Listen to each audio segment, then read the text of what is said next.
Bismillahirrahmanirrahim. Nous allons poursuivre notre itinéraire sacré pour découvrir les perles de Sunnah que le prophète Mohammed a loué toute la bénédiction et tous les saluts nous avait laissés depuis quelques décennies.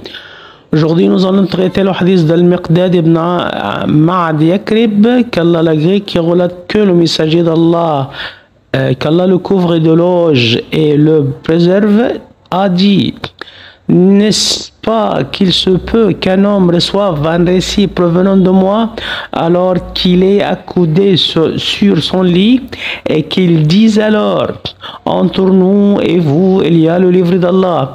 Ce que nous y trouvons de licite, nous le déclarons licite. Et ce que nous y trouvons d'illicite, nous le déclarons illicite. Et pourtant, ce que le messager d'Allah, qu'Allah le couvre d'éloges et le préserve, a interdit, et comme ce qu'Allah a interdit. L'explication générale du hadith. Le prophète, qu'Allah le couvre d'éloges et le préserve, a informé au sujet d'une époque qui s'approche.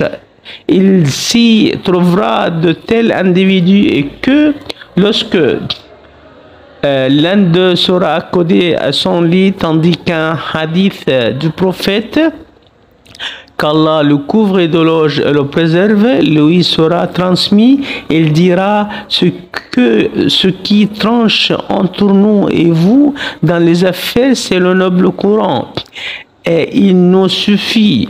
Ainsi donc, ce que nous y trouvons de décrit comme licite, nous œuvrons en fonction, et ce que nous y trouvons de décrit comme illicite, nous nous en éloignons.